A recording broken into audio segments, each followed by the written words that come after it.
اعوذ باللہ من الشیطان الرجیم بسم اللہ الرحمن الرحیم۔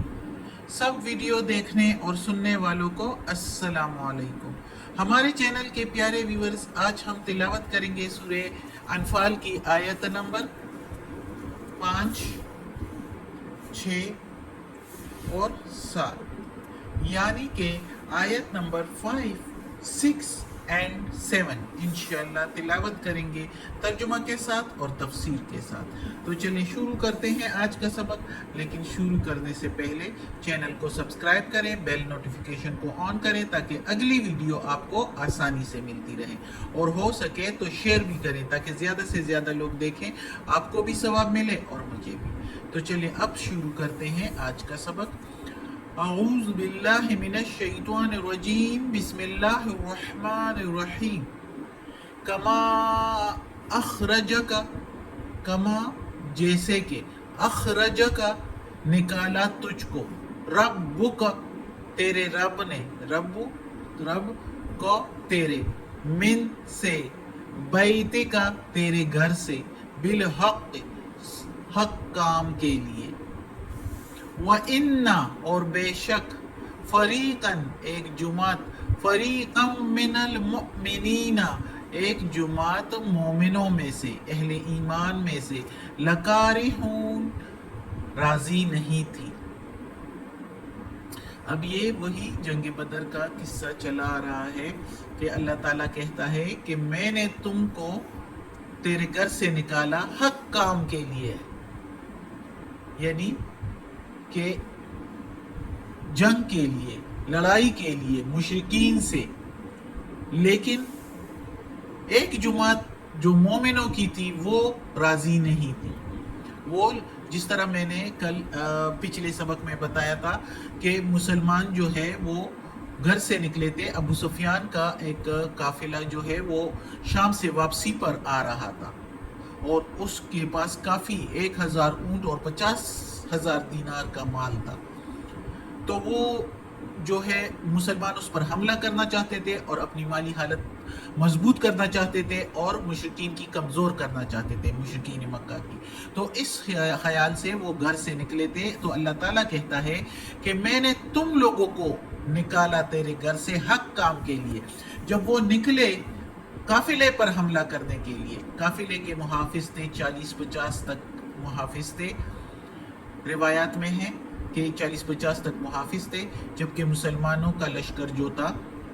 وہ 313 تھا۔ جب ابو سفیان کو پتہ چلا تو اس نے مکہ کو پیغام بھیجا، اور ادھر سے جو ہے لشکر جو ہے مسلمانوں سے لڑنے کے لیے نکلا، مکہ سے روانہ ہوا۔ تو اب وہ لشکر جب روانہ ہوا مکہ سے، تو مومنین میں سے، بہت اہل ایمان والوں میں سے ایک جماعت تھی جو کہہ رہے تھے کہ ہمیں لشکر سے نہیں لڑنا، ہم تو قافلے پر حملہ کرنے آئے تھے۔ قافلے میں تو 40-50 بندے تھے جو آسانی سے کنٹرول کیے جا سکتے تھے۔ تو وہ مومنین جو ہے وہ ان کے دلوں میں تھوڑا سا خوف تھا، تو وہ جو ہے وہ لڑنا نہیں چاہتے تھے، وہ راضی نہیں تھے کہ لشکر سے لڑا جائے۔ وہ یہ کہہ رہے تھے کہ ہم قافلے کے لیے نکلے تھے۔ اب اگلی آیت میں ہم پڑھتے ہیں کہ کیا ہوتا ہے۔ اللہ تعالیٰ کہتا ہے یجادلونک، وہ لڑتے ہیں، وہ جھگڑتے ہیں تجھ سے۔ یجادلون وہ جھگڑتے ہیں، اگر تجادلون ہو جاتا تو تم جھگڑتے، لیکن یہ یوں ہے یجادلون، تو وہ جھگڑتے ہیں کو تجھ سے، فی الحق حق بات میں، بعد اس کے، ما تبینہ جو کھل گیا ہے ان پر، یعنی کھل جانے کے بعد، ساری بات حق بات کھل جانے کے بعد بھی وہ تجھ سے حق بات میں جھگڑتے ہیں۔ کأنما جیسے کہ، یساقون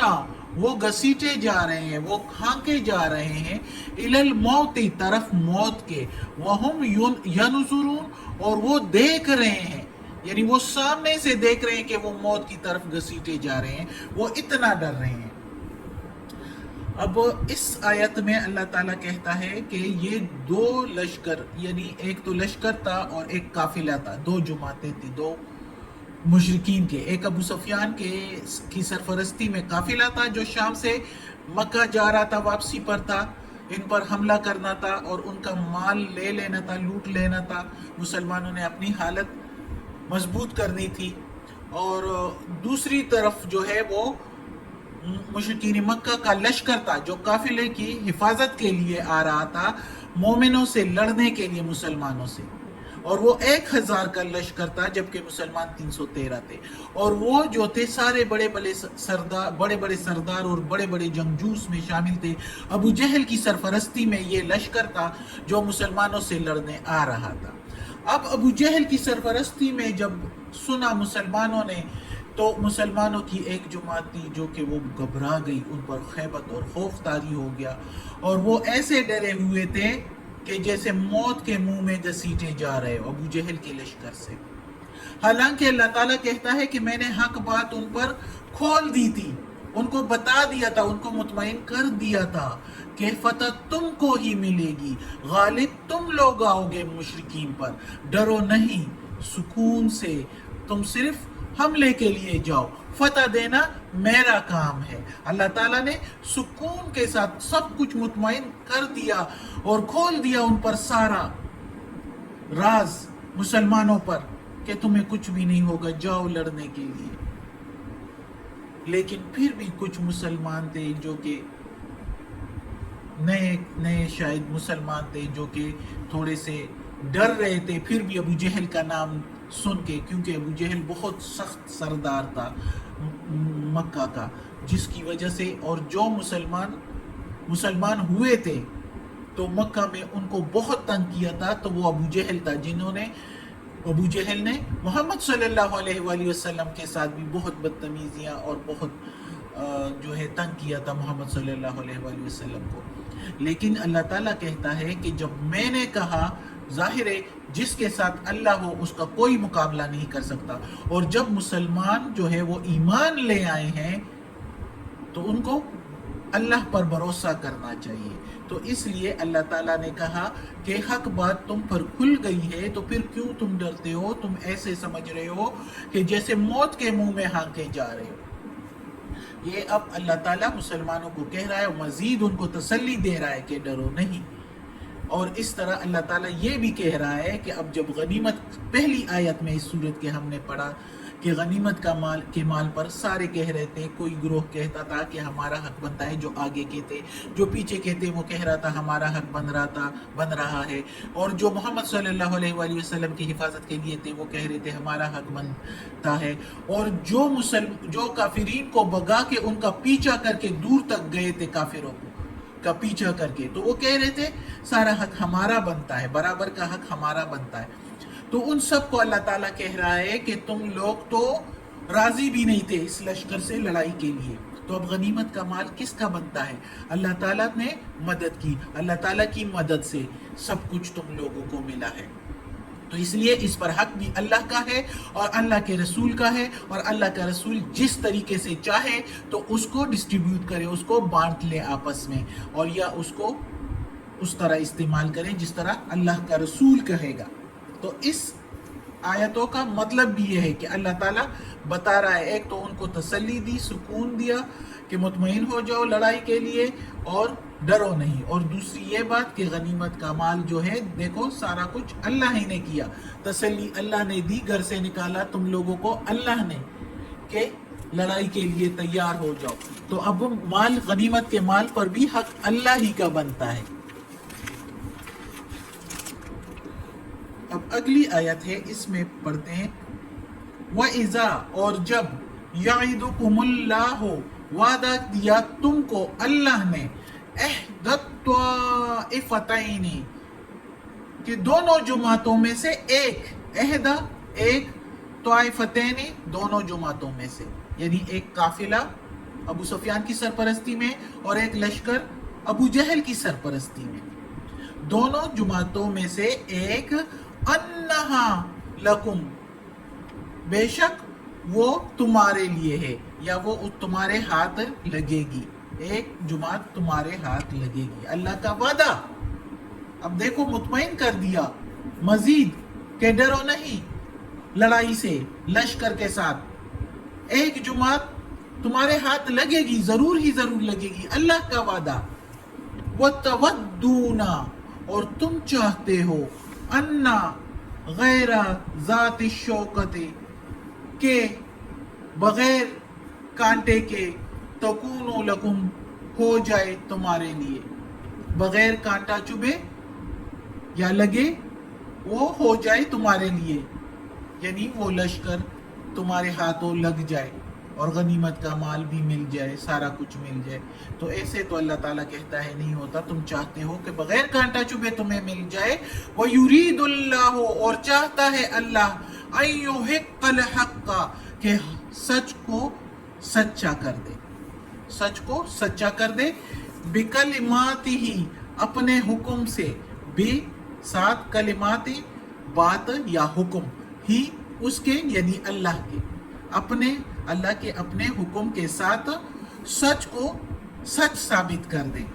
وَيَقْطَعَ اور کاٹ دے، دابرہ جڑ، دابر الکافرین کافروں کی جڑ کاٹ دے. اب اس آیت میں اللہ تعالیٰ صاف طور پر کہتا ہے کہ دو جماعتیں، ایک تو قافلہ ابو سفیان کا جس پر حملہ کرنے کے لیے مسلمان خوشی خوشی نکل گئے تھے، کیونکہ اس میں 40-50 بندے تھے اور یہ مسلمانوں کا لشکر جو تھا وہ 313 تھا. وہ آسانی سے ان کو کنٹرول کر کے تو مال لے کے واپس گھر آ سکتے تھے. جبکہ لشکر ابو جہل کا جب مکہ سے نکلا تھا خوب ساز و سامان سمیت، اسلحہ کے سمیت، اور 1000 کا لشکر، جبکہ مسلمان 313 تھے، اور وہ بڑے جنگجو، بڑے سردار، کھاتے پیتے طاقتور لوگ جسمانی طور پر بھی. تو مسلمان تو ڈر گئے تھے کہ جو ایک جماعت ڈر گئی تھی، سارے نہیں، کہ کیسے ان کا مقابلہ کیا جائے، کیونکہ اللہ کی مرضی تھی کہ مسلمان اس لشکر سے لڑے، قافلے پر حملہ نہ کرے لشکر کے ساتھ. محمد صلی اللہ علیہ وآلہ وسلم کو تو معلوم تھا اور وہ بھی یہی چاہتے تھے. اب مسلمان جب فیصلہ کر رہے تھے کہ کس پر حملہ کیا جائے، یا تو لشکر کے ساتھ لڑائی کی جائے یا قافلے پر حملہ کیا جائے، تو زیادہ تر لوگ کہہ رہے تھے کہ قافلے پر حملہ کیا جائے، ہم تو اس پر حملہ کرنے کے لیے نکلے تھے. جبکہ کافی مسلمان بھی ایسے تھے، پکے مسلمان، جو جس طرح حضرت عمر رضی اللہ عنہ، حضرت بکر صدیق رضی اللہ عنہ، حضرت عثمان، حضرت علی رضی اللہ عنہ، کافی اس طرح اور بھی صحابہ کرام جو کہ کہہ رہے تھے کہ نہیں ہمیں لشکر کے ساتھ لڑنا ہے. وہ جوش میں تھے اور خوب جو ہے ولولے میں تھے کہ ہم نے لشکر کے ساتھ لڑنا ہے، اور محمد صلی اللہ علیہ وآلہ وسلم کی بھی یہی مرضی تھی کہ لشکر کے ساتھ لڑا جائے. تو جو ایک جماعت تھی جو کہ ڈر رہی تھی کہ نہیں ہم تو قافلے پر حملہ کرنے آئے تھے، تو اللہ تعالیٰ ان کو پھر کہہ رہا ہے کہ میں نے وعدہ دیا ہے کہ ایک جماعت پر تم حاوی ہو جاؤ گے، تمہیں فتح ملے گی، تو لڑو اور ڈرو نہیں، اس لشکر سے لڑو. تم چاہتے ہو کہ بغیر کانٹا چبھے تمہیں سب کچھ مل جائے، یعنی وہ قافلے کو لوٹ کے تو مال جو ہے بغیر کانٹا چبھے مل جائے، لیکن اللہ چاہتا ہے کہ سچ کو سچ ثابت کر دے. اپنے حکم سے مسلمانوں کو کا روب پھیلانا چاہتے تھے اللہ تعالیٰ چاہتا تھا کہ مسلمانوں کا روب، کیونکہ مسلمان اللہ کے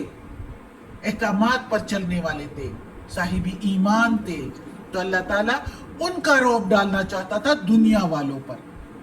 اور کافروں کی جڑ کاٹ دینا چاہتا تھا. اس لیے اللہ تعالیٰ کہتا تھا، اللہ تعالیٰ کی مرضی تھی کہ مسلمان جو ہے لشکر کے ساتھ، ابو جہل کی لشکر کے ساتھ لڑے. دیکھو اللہ تعالیٰ نے کیا کیا جنگ بدر میں، چھوٹے بچوں کے ہاتھ ابو جہل کو مروا دیا، چھوٹے بچوں کے ہاتھ. معوذ اور معاذ رضی اللہ تعالیٰ عنہ چھوٹے 10-12 سال کے بچے تھے، ان کے ہاتھوں ابو جہل، جس ابو جہل سے سارے ڈرتے تھے، اس ابو جہل کو 2 چھوٹے چھوٹے بچوں نے مار ڈالا. کیونکہ اللہ نے کہا کہ میں ساتھ ہوں، تمہیں فتح ملے گی، اس لیے نہ ڈرو اور یہ نہ سوچو کہ بغیر کانٹا چبھے تمہیں سب کچھ مل جائے.